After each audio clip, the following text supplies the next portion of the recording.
ఉండాలంటే ఆ దాసునికి దేవునితో నడిచే అనుబంధం ఉండాలి, దేవుని మాటినే అభిషేకం ఉండాలి, దేవుని వాగ్దానం చూసే దర్శనపు వాగ్దానం ఉండాలి.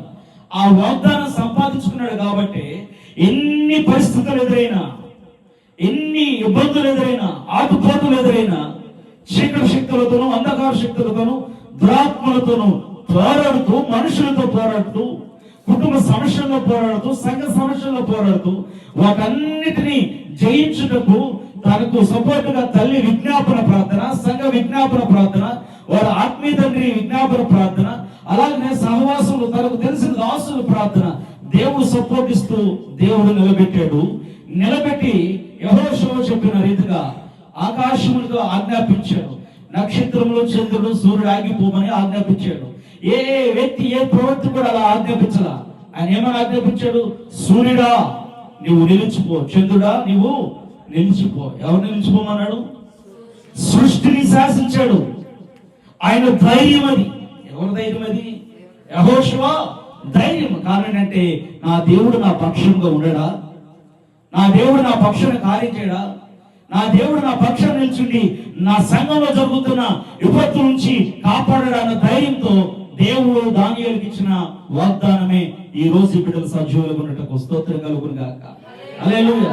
మనం చదువుకున్న దేవుని వాక్యం చూస్తే ఆయనే మొదట మనలను ప్రేమించెను. దేవునికి స్తోత్రం. హల్లెలూయా. ఎవరిని ప్రేమించాడు?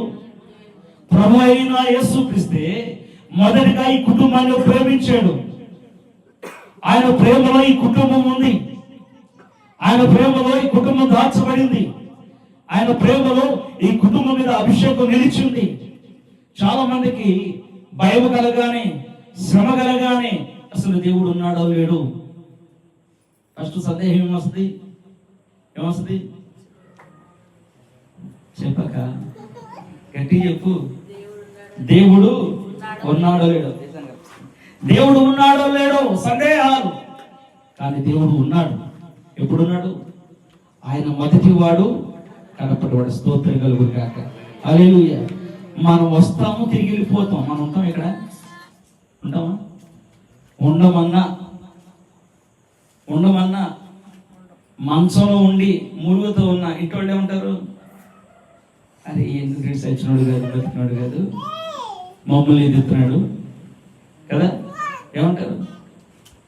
జబ్బు పడిపోయిన మనిషి నడవలేక తన కార్యక్రమాలు తాను చేసుకోలేకపోతే పక్కనున్న మనిషి ఏం కలిగిందంటే ఆ మనిషి మీద అసహ్యం కలిగిందండి.